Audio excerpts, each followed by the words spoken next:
All right, I call this meeting of the Magnolia Independent School District to order. Let the record show that a quorum of board members is present, that this meeting has been duly called, and that notice of this meeting has been posted in accordance with Texas Opens Meeting Act, Texas Government Code, Chapter 551. Everyone at this time, please stand while Dasha leads us in our invocation, followed by the pledges. It has been a long-standing tradition that an MISD trustee starts our meetings with a prayer, and at this time you are welcome to bow your head with me to pray. Dear Lord, as we meet today, come be with us. Guide our thoughts, ideas, and decisions. We ask that you continue to bless our Magnolia schools and community as we continue to seek your wisdom, guidance, courage, and strength. Be with us in our deliberations and help us to be wise in the decisions we make for the good of all those who have placed their trust and confidence in our leadership. We thank you today for all your blessings, for the successful outcomes of our school events, and for all of our district staff members and students. And last, please, we just ask that you lift up Christy Baker and her family. Give them peace and strength as she just lost her sweet mother this past weekend. We ask all of this in your name, Jesus. Amen.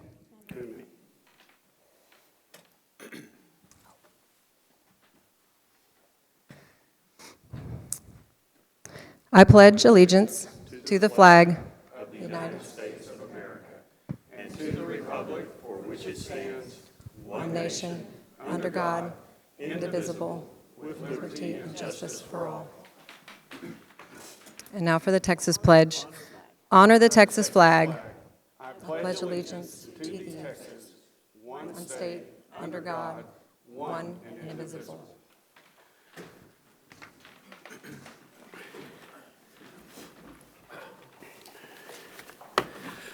All right, Chris, is this the complete? All right. I did remember to bring my glasses, so you may start telling me a little bit. Yeah, no, yours weren't strong enough. All right, so I'm going to start with this. This time we'll go into audience participation portion of the agenda. Participants must have turned in a request 15 minutes prior to the start of this meeting. Participation is limited to 3 minutes. Any complaint or charge brought against an employee by name opposition for which resolution has not been sought in accordance with the policy should be pursued through the district's grievance policy. Please note that the Board of Trustees shall not deliberate, respond, or make decisions regarding any subject that is not included on the agenda that is posted. So with that, Mr. Michael Berger, a parent, is here to talk. To start off, I'd like to give my condolences to Ms. Baker, and our thoughts and prayers are with her. Honorable School Board and Superintendent Dr. Todd Stevens, I'm Mike Berger, Tristan Berger's father. I'm here tonight to discuss Magnolia ISD's failure to uphold its mission. In case you've forgotten, the mission of Magnolia ISD is to provide an educational environment that will enable all students to develop essential academic skills for a lifetime of learning and prepare students to be responsible, contributing citizens in a diverse and changing world. Magnolia ISD continues to provide a discriminatory and exclusionary system, forcing students who don't submit to arbitrary and capricious rules to drop out, transfer, or forgo an education. Students with braids or long hair are forced into ISS until they comply against their will. The negative psychological impacts of ISS administered to children as young as 5 years old cannot be repaired or undone. The longer you uphold this facade, the more students are harmed. Your rule isn't even enforced evenly. There are no defining limits, and some teachers see long hair on every boy, even if it barely touches a hoodie collar. Our school year started with our son being pulled out of class and marched to ISS. When we called Magnolia High School to request his transcripts, as we wanted a record of his attendance, grades, rank, and any previous disciplinary actions, which there were none, we were asked if he was transferring Tristan to another school. Is that your expected response? Ostracize anyone who doesn't agree with administration overreach? Do you want us to leave the district over hair length? When Tristan entered MISD at 5 years of age, we understood MISD would be, in a sense, helping us raise our son. We were under the impression he would be safe, treated fairly, and receive an education. We are now on the victory lap of completing his education. Our son is a shining example of MISD's success, and his accomplishments should be celebrated. The goal of every parent, teacher, and administrator should be to help students strive, excel, and leave childhood relatively unscathed with the promise of a good future. Now, MISD does not want to share in this victory as his accomplishments are meaningless because he had long hair. MISD is willing to forego its own mission statement, abandon students over hair length. It is disappointing that MISD places zero value on good students and is willing to let kids drop out, be homeschooled, or uproot everything familiar to them and start anew in a different school district over hair length. Thank you for your time. Thank you for speaking. All right, next we have Danielle Miller, also a parent.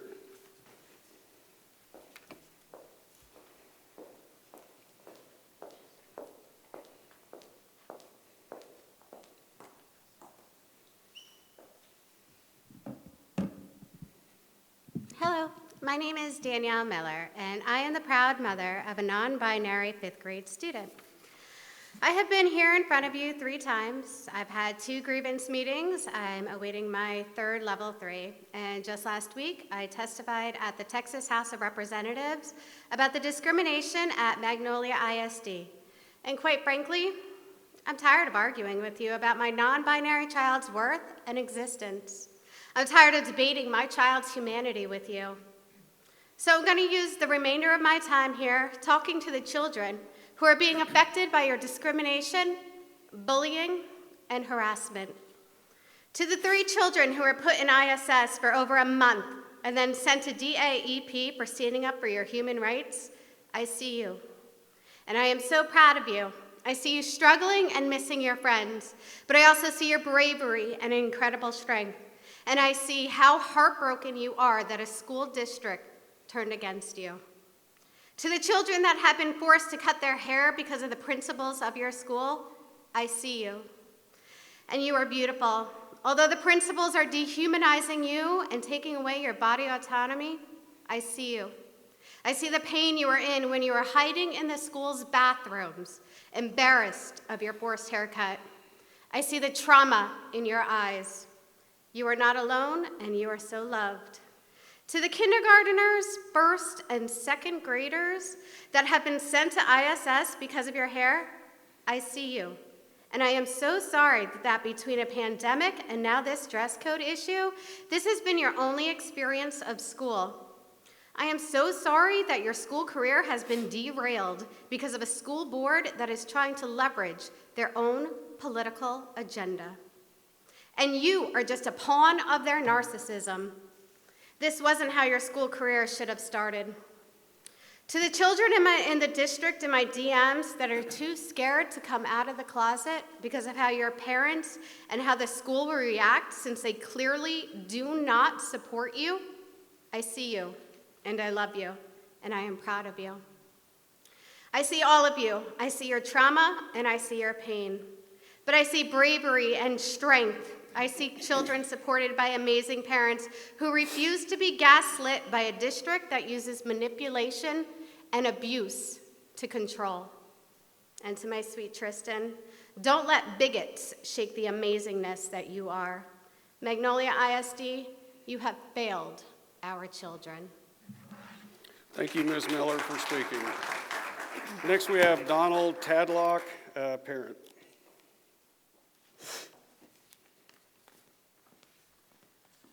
Hello again. I am the father of Tyler Tadlock, former student at Magnolia West. I also have 2 other students in Magnolia ISD. It appears that we have a communication problem.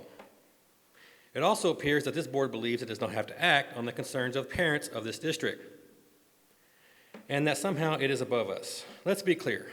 You all answer to us. It is our money you're spending. It's our kids you're teaching. So when we ask for a topic to be put on the agenda, it had better be put on the agenda. Honestly, 3 months? You kidding me? I have personally asked for 2 months in a row for this boy's hair policy to be put on the agenda. Twice it has been ignored. Others have done the same with the same result. If you will not do your jobs, then we will find people that will. Magnolia ISD's claim to be the best district in Texas, and yet boys are actively harassed, persecuted, and disenfranchised if they don't follow the arcane dress code of boys must have short hair. This is wrong, and I, for one, will not keep quiet as long as it continues. I have removed Tyler from this district after he was unjustly assigned to DAEP. Are you frickin' kidding me? You are actively going to send a kid who has never in his 12 years in school been in trouble. You're going to send him to this school for the violent, the drug abusing, and the constantly in trouble kids. You're going to send a kid who has never caused slight to anyone to a school for the uncontrollable. You all should be embarrassed, and in the words of Greta Thunberg, how dare you? Who do you all think you are? You don't pay my bills, you don't feed my children, you do not put roofs over their heads. This is not a job where you pay him and he has to look a certain way. I pay for him to go to this district. I work long and hard to provide for my children. You don't. It is his body, it is his choice, he has rights. I did not spend 8 years of my life fighting for all of our rights to come home and have a group of elected strangers harass and terrorize my children. I will not allow it. Nowhere in my DD 214 does it say I have stopped defending the Constitution of the United States, and I will continue to do so. In the interim, and until this issue has been resolved, my son has decided to pursue his GED. This pains me beyond any belief. I was the first person in my family to get a high school diploma. And now my oldest child will not be getting one because of you guys, because of your arcane rules. This is wrong, you all should be ashamed, and you all should be held accountable. In the words of a fellow sailor and patriot, John Paul Jones, I've not yet begun to fight. Thank you, Mr. Tadlock. Next up, we have Kitty Walkup Burkhead, also a parent.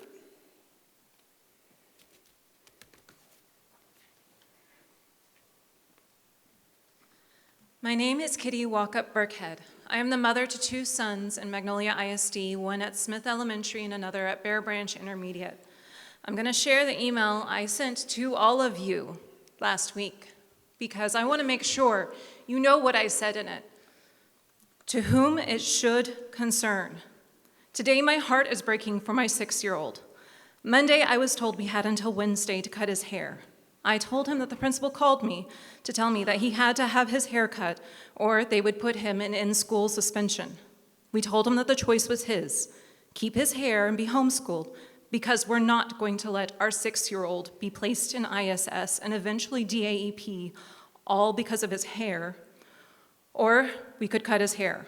He's a social butterfly. He loves everyone. He's been going to Smith since he was 3 years old because he had a speech delay. Many of the staff at his school know him, not just his teachers, because he's so friendly and happy. Last night I cut his hair. It's wavy, so even though I took only an inch off, it looks a lot shorter, and he doesn't like it. He didn't want to look at himself in the mirror when we were helping him brush his teeth. This morning, he didn't want to go to school because he didn't want anyone to see his hair. All the way to the bus stop, he tried to hide behind us, which is not how he behaves, ever. He wanted to wear a hoodie over his head all day to hide his hair. And this wasn't in the email because I found out afterwards. He was crying all the way on the bus to school, and then he went and hid in the bathroom for a while before the principal came and got him. This district's hair policy has caused my son to feel ashamed of himself, and it's not right. There is nothing right about how the kids are being treated by the district, all because of their hair. You have all been silent. We've tried reasoning with you. We've tried appealing emotionally with you, and we get nothing in return except the continued enforcement of an arbitrary, discriminatory hair policy. I no longer have any expectation that you will respond. You are waiting this out until parents either give up their grievances or they get to level 3. What boggles my mind is why you are so ready to defend this ridiculous policy when removing it would do away with the grievances and allow everyone to get back to the purpose of education. You probably aren't even reading this, but I thought it was important for you to know the hopefully unintended consequences of this male student-only hair policy. A 6-year-old is ashamed of how he looks, and it's your fault. Thank you, Ms. Burkhead.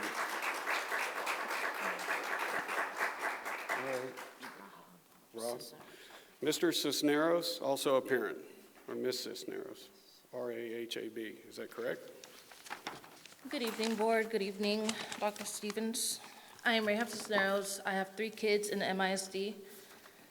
My son Pedro was forced to cut his hair in the 3rd grade. It is obvious to me that Magnolia ISD is set on objectifying our children and doesn't care about respecting our boys' decision to have long hair. I want to share with you my perspective. As a child, I was born and raised into a Pentecostal megachurch with a worldwide following. My family and I went there almost daily, as it was right down the street. I was a devoted Christian and loved going to Bible study. Well, in this church, the women wore long skirts and dresses down to their ankles, in church and outside of church. I knew this because many of them were neighbors and lived in our vicinity. Many of my friends from that church also went to the same school as I and had the freedom to wear pants and shorts aside from the long skirts they wore in church. I, on the other hand, was not allowed that freedom from my parents. They controlled my wardrobe, and I wore nothing but skirts and dresses until I got a job at 16. Eventually, I stopped going to church, and then eventually, I stopped believing in God. My friends from elementary who were allowed freedom to wear what they wanted still wear skirts and still attend that church now with families of their own. All this to say, our boys shouldn't be objectified and forced to cut their hair for whatever reason Magnolia ISD deems is very important. What is important to you might not be important to me and vice versa, but their hair is important to them. Please listen to our boys and stop emasculating them. Respect is a two-way street. I hope you reconsider your stance. Thank you, Ms. Cisneros. All right, next we have James Nelson, parent and MISD resident. How are you doing this evening, Ms. Baker? My condolences. Let's talk about something good. You know, there are 2 students at Magnolia West, Hispanic students that wanted to help their fellow Hispanics do better in school, and so they went out there and started to tutor them. And they quickly found out it wasn't the content of the courses. What was the problem is their skill level in the English language. So they started the El Sol program. And they did it in such a manner where they do soccer matches and parties and get their fellow students out of their comfort zone where they start to use English and start to begin to do better, to better understand the English language. And they're being successful. You know the best part? They're international baccalaureate students. And they did this on their own. You know, a program is an organized group of ideas. It has neither power or influence to be bad or good. It takes somebody to go up there and take any program and either modify it to make it very good as an international baccalaureate program, or it could be something as innocent as a FFA program that could be subverted to be something very evil. I'm proud of what the school district has done. I want to challenge the opposition to this school district to show one good thing that they have accomplished. Their only success rate, the only success that they have, derailed a planned pay raise for the staff at Magnolia ISD. Every other thing, they would have you believe that they alone are the only one to tell us what we can do and how to do it. I've never met somebody as hateful, as vindictive as their leader. Personally attacking a member of this school board on the internet is wrong. Keep doing what you're doing. There's challenges, yes there is, but you're doing a good job, and I'm proud to know you, proud to be your friend.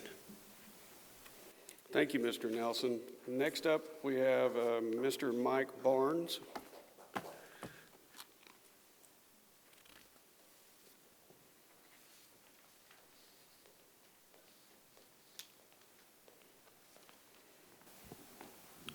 Hey, good evening. I want to voice my opposition to the recent request by the National Organization of School Boards, your national organization, for Justice Department involvement in investigating parents speaking out at school board meetings. Regardless of the actual outcomes of their request, the message is that as we speak out, we should be cautious of what we say. We may be spied on by our government under the Patriots Act. Giving the FBI this kind of authority, previously reserved for terrorists, should make every American furious. This is unnecessary overreach, intimidation, and silencing of opposition. There are plenty of law enforcement tools to deal with any real threats of violence that a local board may face.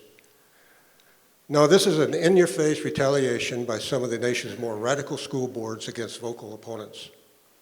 To truly fight for Texas and American values, it's time to actively resist and refute any national organizations or groups that you operate under that use these kinds of tactics against the parents that oppose their harmful agendas. Thank you. Thank you, Mr. Barnes. All right, next we have Ms. Ginger Russell.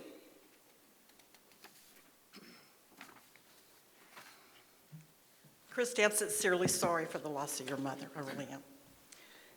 My topic of my speech today is funding our own demise. In 2014 debate, when running for school board, I asked my opponent, who is still on this board, why a district would fund TASA and TASB, whom ultimately worked to America's demise with liberal ideals. Though I don't recall the exact response, I know it favored the continued funding of our tax dollars to these two liberal associations despite their agenda. 7 years have passed and Magnolia ISD continues funding thousands to these associations. TASB in turn funds the National Association of School Boards. The National Association of School Boards just petitioned the federal government to label parents who address their school boards with concerns regarding critical race theory or COVID mandates as domestic terrorists. Yes, we're funding our own demise. Magnolia ISD also funds the Texas Association of School Administrators. TASA is what it's called. 2022 upcoming winter conference will include breakout sessions for administrators titled Addressing Systemic Racism is So Much More Than Diversity Training. The Power of Exclusivity, How Cultural Sensitivity Makes Districts Better. Equity and Student Growth in Texas. Leveraging technology to address social justice, aka Marxism, and equity, communism, for unrepresented students. The premier season will be racism, or the premier session is racism, equity, and diversity. Then we get back to the IB program, which is a United Nations program. For those that know anything about the UN, they work to destroy America's economic system of capitalism. Now, the idea being floated around is Magnolia ISD is a conservative district, and they do not utilize socialist progressive curriculum within IB. For argument's sake, let us pretend that's true. Why would you as a district want to continue funding the UN UNESCO agenda that has been working on destroying our free market economic system with agendas like sustainable development? I will end with Magnolia ISD's implementation of social emotional learning that is intended to transform a child's attitudes, values, beliefs, and behavior. The district has aligned their SEL teaching with CASEL, who promotes CRT, social justice, diversity, etc. Tonight, y'all are going to approve a $305,000 payment, I assume, on Imagine Learning. Imagine Learning promotes social justice, Marxism, racial and social equity, CRT, etc. Sadly, Magnolia ISD utilizes our tax dollars to fund our own demise. Thank you. Thank you for coming to speak, Ms. Russell. Next up, we have Crystal Waugh, a parent.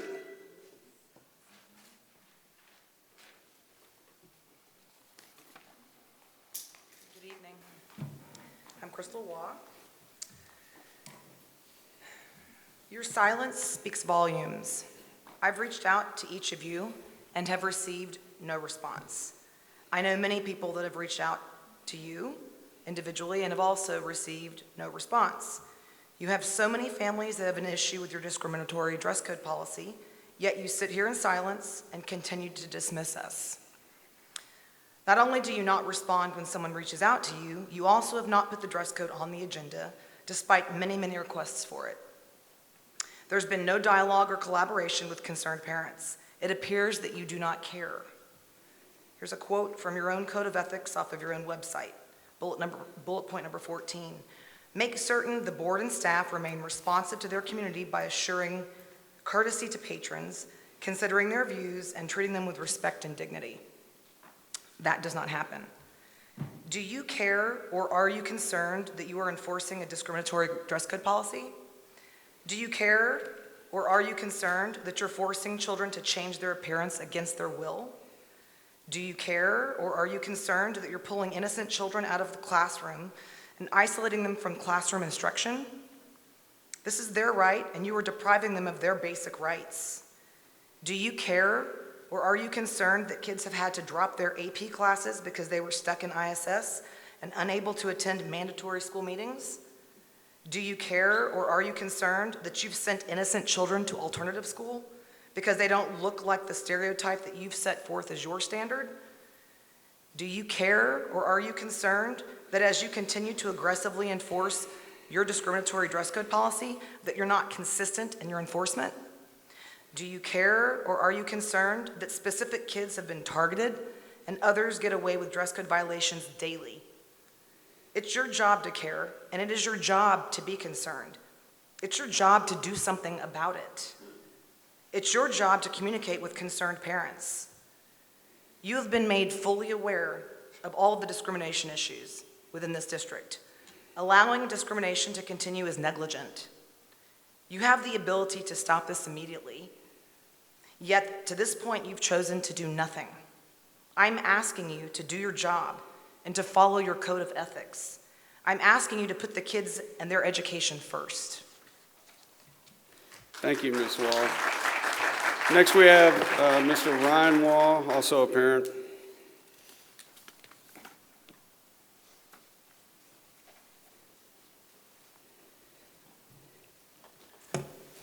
Good evening, board, Dr. Stevens. I'm here to comment on the dress code.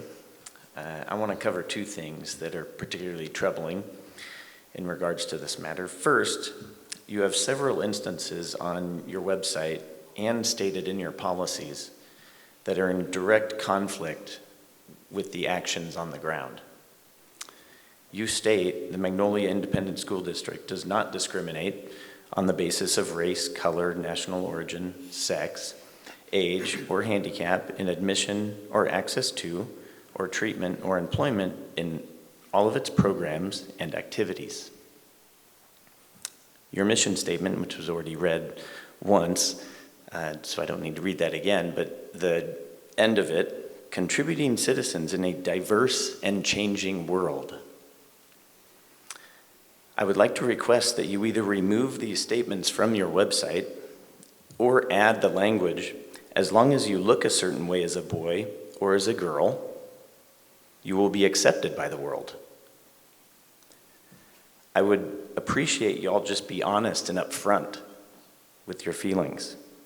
We have taught our children that hypocrisy is not good.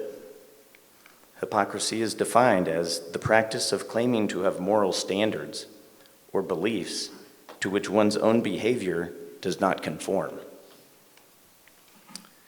Secondly, the fact that this is the third board meeting this academic year and the dress code has not made it onto an agenda is a dereliction of your duty and is also in conflict with your own statements about working with parents and the community. On your website, you say, working together, both experience and research tells us that a child's education succeeds best when there is a good communication and strong partnership between home and school. I feel this is becoming a bad partnership where our leaders are ghosting families who bring up issues and they feel that is the best course of action. Hiding behind a grievance process instead of having direct public dialogue is unacceptable. I would be curious how many of the men on the board or working in Magnolia ISD had long hair when they were growing up in the 70s. This needs to change. If it doesn't, I think that all of the community members should exercise their right and vote you off the board. Thank you. Thank you, Mr. Wall. Next up, we have Beverly Townsend, also a parent and a resident.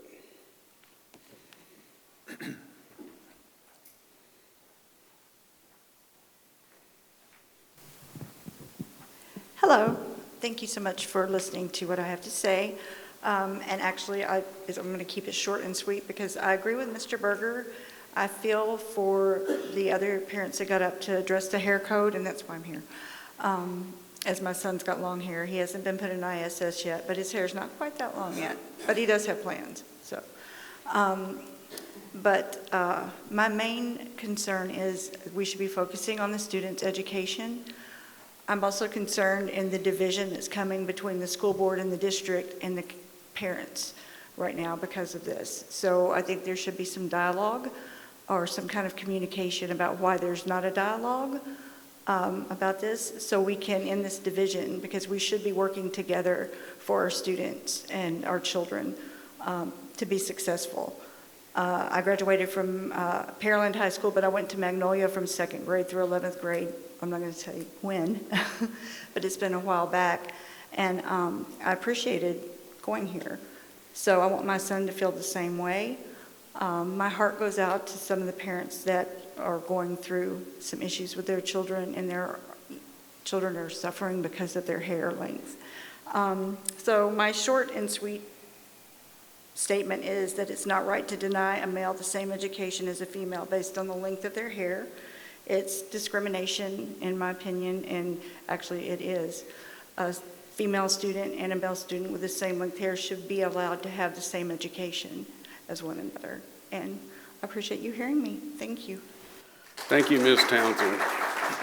Okay, that was the last one. We'll take like a short break just so folks that you're more than welcome to stay. It doesn't get exciting, I will warn you, as we go through the night, but you're always more than welcome to stay and see what we're voting on. If not, this will be an opportunity for folks that want to leave to go ahead and leave. We'll take a 5-minute break.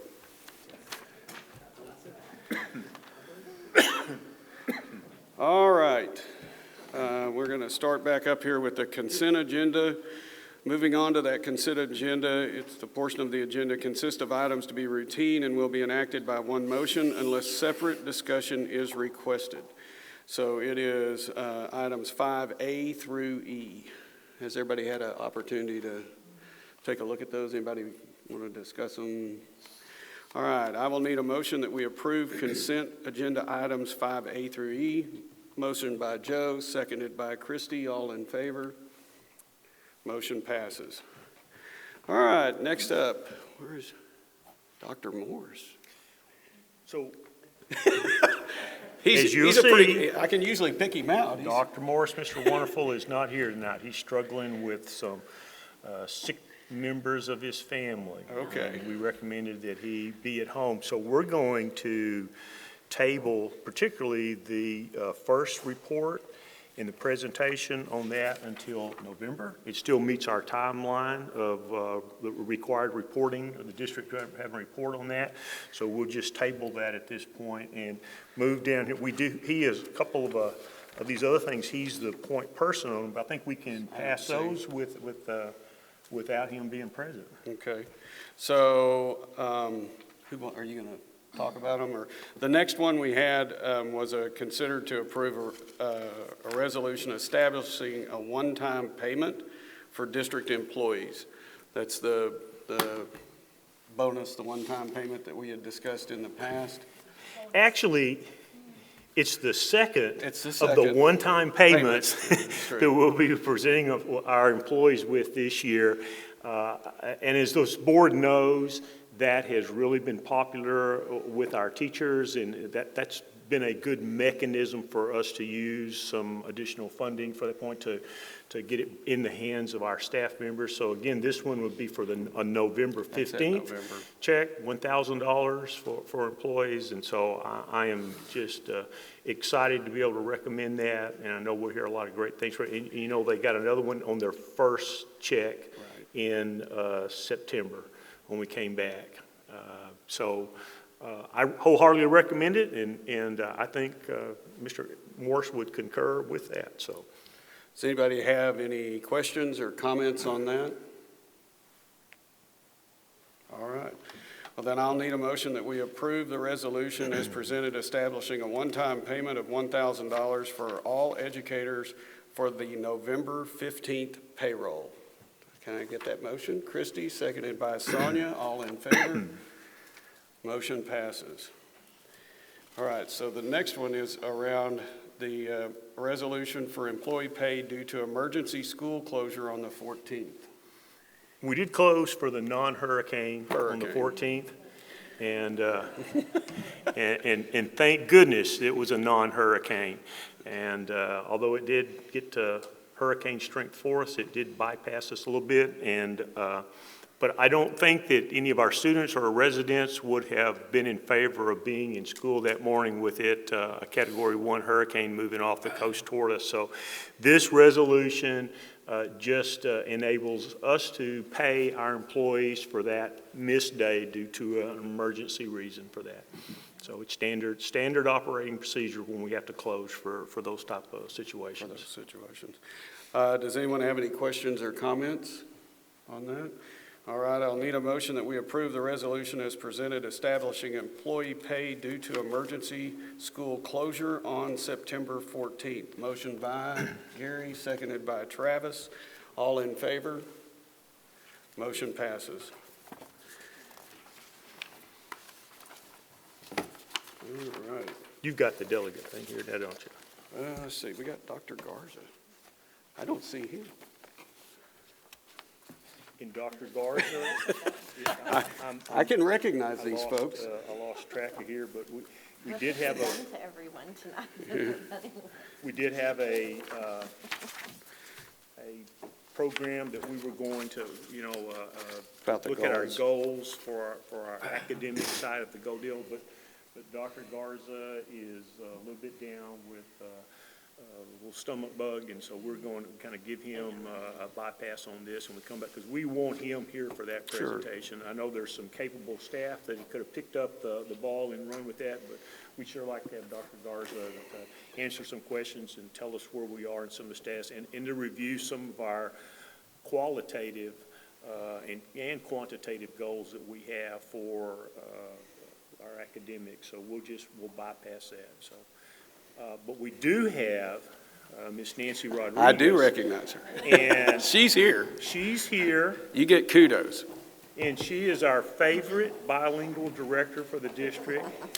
And so part of what, and I think this fit in very nicely. One of the things I've asked Dr. Garza to do is a new continuing sort of venue part for the board is we're going to have sort of like Dr. Garza spotlight on our academic programs and some of the things we're doing to highlight it. And Ms. Rodriguez already had, I think, this presentation in the hopper, and we said, perfect, it will fit in as our first one. And so we're so excited to kind of get a report on our bilingual program in Magnolia ISD. Thank you. Thank you, Dr. Stevens and board. I'm very honored to present information on our bilingual and ESL programs tonight. So first of all, just a couple of updates. Senate Bill 2066 has changed our terminology from just limited English proficient, which is a little negative, to a more positive term, which is emerging bilingual. So when we talk about our students who are learning English, we will continue to also call them English learners, but the new term is emerging bilingual students. And also Senate Bill 560 requires TEA to create a plan to increase the number of bilingual certified teachers, which is something that we continuously do in MISD, increase the implementation of dual language programs, and the awareness of the benefits of dual language programs. which we are happily doing in Magnolia with our one-way dual language program. And here is just a little snapshot of our programs from last school year. Our total English learner count was, and this of course fluctuated a little bit because it was at the beginning of the year, just over 2,000 students. And so we've grown a bit to 17.3%. And the languages that are listed are not all English learners or emerging bilingual students, but those are the languages in our district. So some of these students come to school already fluent in English and don't qualify for our programs. But I'd like to celebrate that with our teachers because our children are coming from a variety of backgrounds. And then the pie chart, of course, shows that Spanish is our largest minority language that is growing quickly. This is our reclassification, which means once students meet exit criteria from the bilingual or ESL program, they reclassify as former English learners. And you will notice under the 2019-2020 column, we had many more students reclassify because we were able to use the Lost Links exam. It was not the Telpas. And so due to the listening and speaking exam, which is graded by artificial intelligence, our students are not able to meet those exit criteria. But we continue to work with our students, and in a moment I'll talk about some of the things that we're doing to help our kids meet the proficient level. And these are just a couple of pieces of information, and this is Telpas. This is Telpas Scores last spring 2020 compared to 2021, the listening.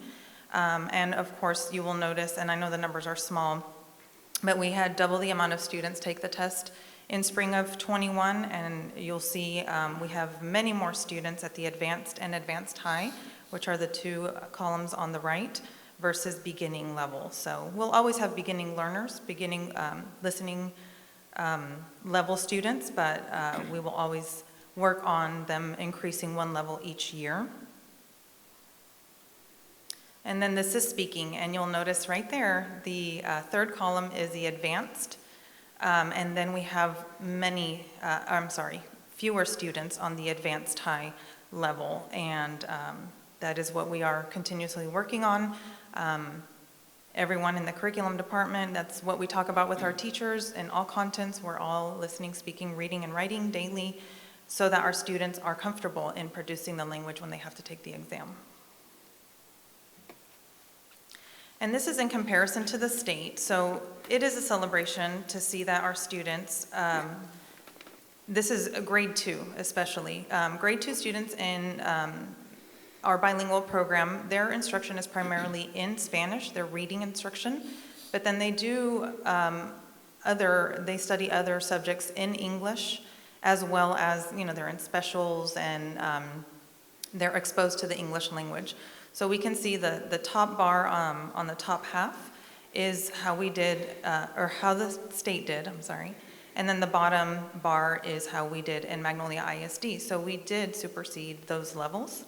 And then the bottom two bars are, I'm sorry.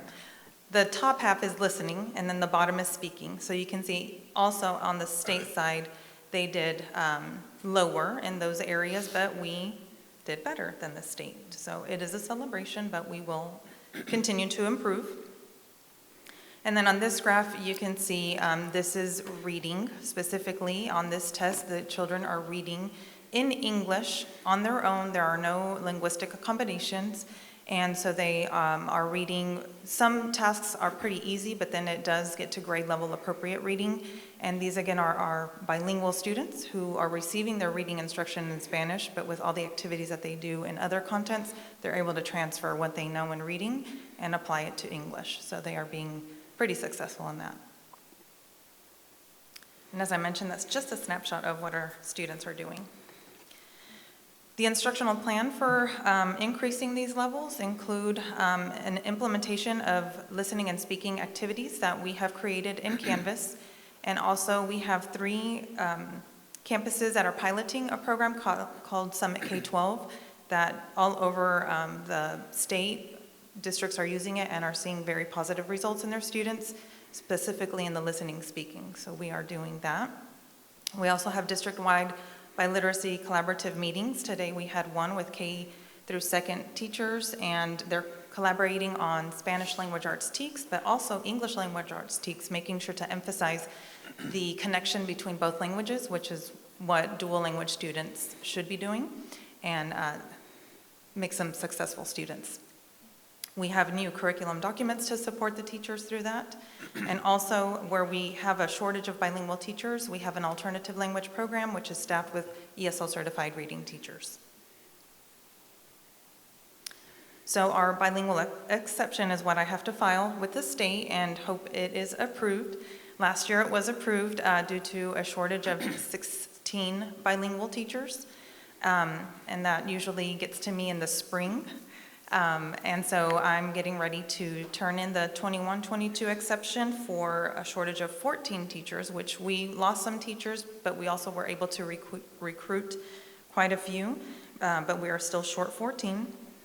And I really want to thank Mr. Bell and his team, which they're not here tonight, but for the signing bonus that they were able to provide teachers who came on board March through June or maybe July, an extra bonus for them. And so we were able to recruit some teachers, and I'm hoping we're able to offer that this year again.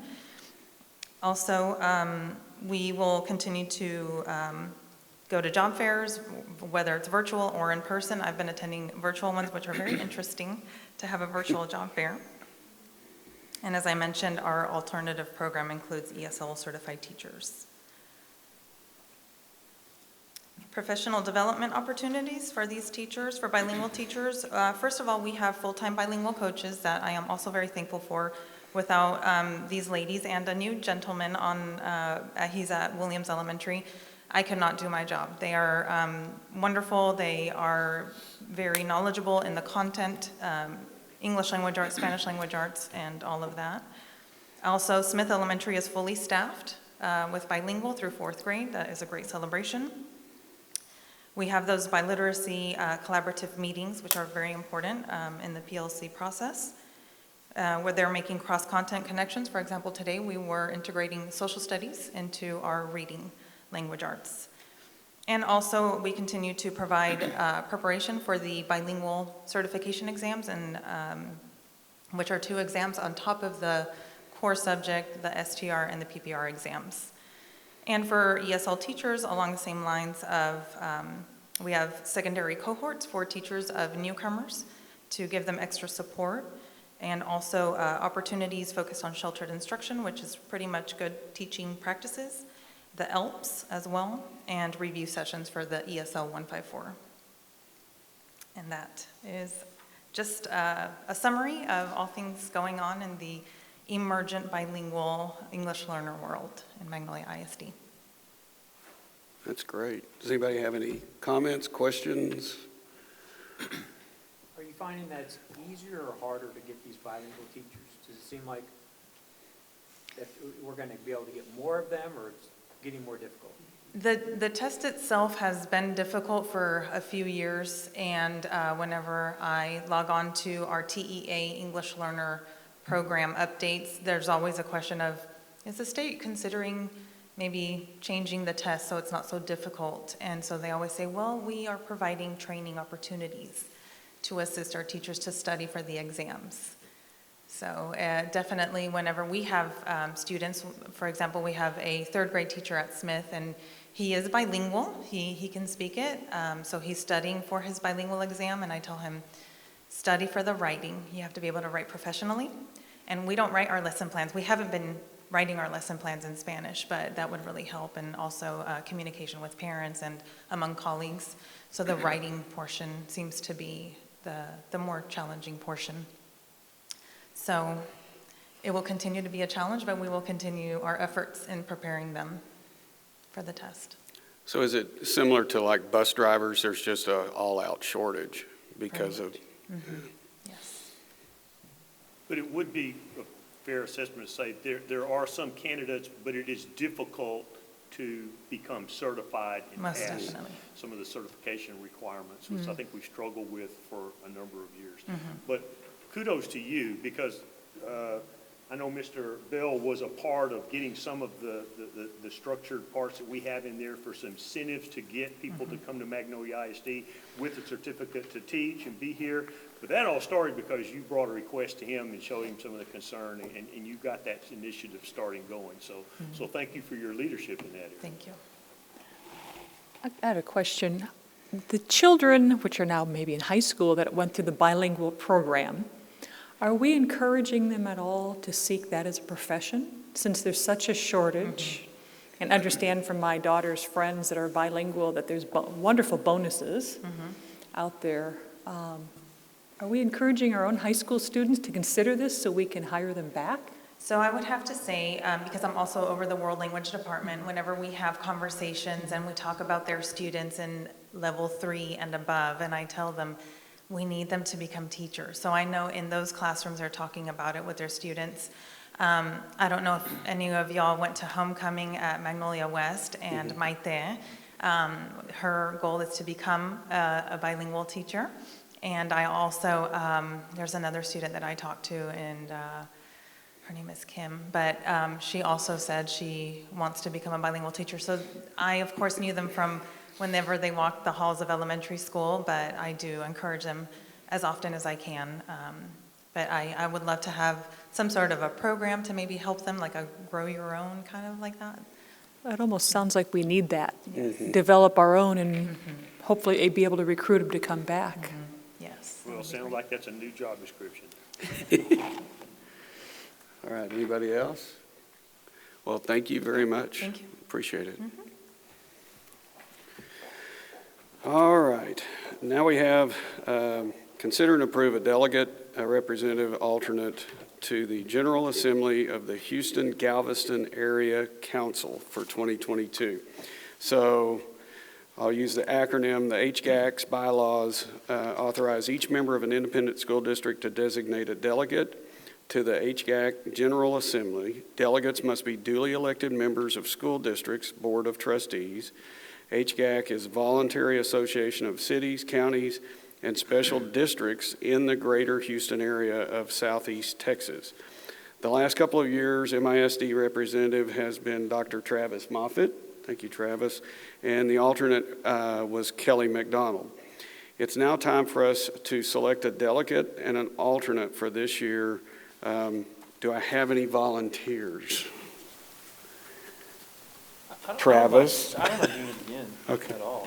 So it's been easier because it's been online, so you can jump on and listen to what's going on a little bit better. Because used to, where were the meetings? Meetings are downtown at 9 in the morning the first Tuesday of every month. So That's tough if you have a job. It's hard if you have a real job to get there, but now I can jump on and listen, and school boards are very underrepresented on this council.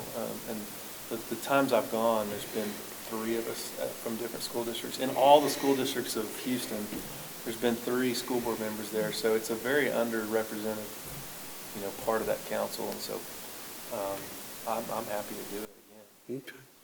How about an alternate? I'd be happy to be an alternate. Okay, Sonia. Nobody else wants to. Great. All right, so I'll need a motion that the Magnolia ISD Board of Trustees approves to appoint Magnolia ISD Board Trustee Dr. Travis Moffitt as a representative and Sonia Ebel as the alternate to the Houston-Galveston Area Council General Assembly for the year 2022. Motion by Joe, seconded by Gary. All in favor? Motion passes. All right, I think we've come to the, do you have anything else, Doc? Well, I'd be remiss if I didn't speak to part of our audience, and I know all of our principals are watching us online. Shout out to them. October is National Principals Month, and we have given our principals, campus principals, the night off tonight, allowed them to be at home with their families. And as always, our curriculum staff and our directors keep asking, when is the National Directors Night or month for that? And we keep searching for it, and that didn't come. So, maybe something in action we need to bring to the board to enact a month that we celebrate that in Magnolia ISD for our directors. But they're such an important part, we have to have them here for these presentations or whatever. So to our principals, we thank you for all the things you do and hope you enjoyed your night at home with families. And to our directors, I just want to say a special thanks to all the things you do to make great things happen in this district for our children, and we appreciate you being here tonight. And a special shout out to, this is Magnolia High School, is that right, Dr. Campbell? It's the Advanced Floral Design class, and they made these specifically for each one of our board members to thank you for all the hard work that you do, and you're directed to take those home to your families and enjoy them there. And they have a personal signature on there by the student that actually worked to put those together, and I think they did a wonderful job of putting those things together, and it'd be appropriate to give them a round of applause up here for their work for the board and thanking them. I know they're not here, but we certainly appreciate what they've done. Megan did a really good job on this one, so. Awesome. All right. Anybody else have? All right, then. At this time, the board will now recess to move into closed executive session for the purposes permitted by. The board may consult with its legal counsel regarding issues arising in pending grievances pursuant to Texas Government Code 551.071, consultation with attorney pursuant to Texas Government Code 551.071, discussion of purchase, sale, exchange, or value of real property pursuant to Texas Government Code 551.072, and finally, personnel discussion pursuant to Texas Government Code 551.074. She told me I can't do that.